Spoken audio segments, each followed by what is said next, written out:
This is 37 Families, Season 4, Chapter 8.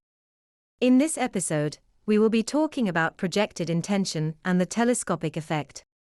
In past episodes, we talked about how the spatial and emotional objects of consciousness of a social actor have analogues within their lateral alters' lives, such that a stacking is produced of projected intentionality. The idea is that we all have self-conscious impulses, and these impulses project our intention into our field of objects. What is projected, however, isn't fully disentangled from the perspectives of others. Most especially because our action relative to those objects is stacked telescopically with our lateral alters. Let me give you an example. Let's suppose for a second that you were to leave your home and drive 100 kilometers away without intention or goal. Now, the purity of your action spatially, that is, the extent to which you maintain no objective or goal, is the extent to which that action is freed from the perceptions of others. Which is to say, that your perceptions are delimited by the extent to which you maintain a goal, or intended destination. So for example, let us suppose you drive aimless west, whatever final destination you would reach driving west, at its absolute limit of that direction, is the perception which will be projected upon you.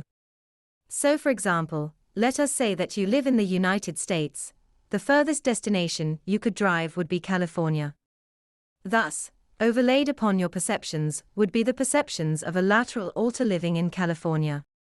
Now, let's expand on this example. Suppose for a second, you turn south, and your closest lateral alter in that projected direction lives in Naples, Florida. Overlaid on your perceptions will be those of the lateral alter in Florida. The key point here is that the perceptual experiences that are overlaid on your perceptions of the spatial world around you are the projected perceptions of the lateral alter who best reflects your overall destination according to that projected intentionality.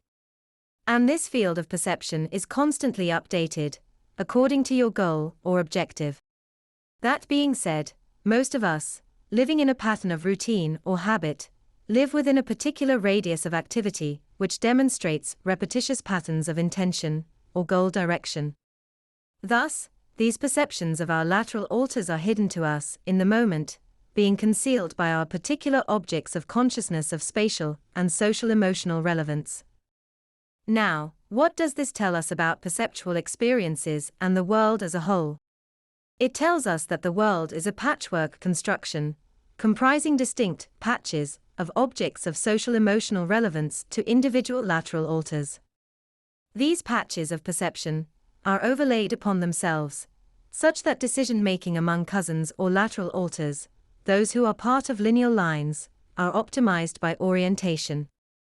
What this means is that the particular orientation of objects which are perceived is organized in such a fashion as to optimize the outcome for all linearly related individuals acting in tandem on parallel paths. Further, the system is constantly updating our perceptions when we leave our particular corner of the world, created by our common routines or habits. Thus, in order to truly witness the interrelation of our perceptions with our intentions, and the projections of our lineal alters, one must escape the domain of those routines and habits. In effect, in the ordinary course, we all exist in a bubble of consensuality, which is overlaid upon the corresponding bubbles of our lineal alters, which renders our perceptions robust. But if you escape the localization of those routines and habits, you can see the independent layers spatially segregated by time or location. That's the end of the podcast for today.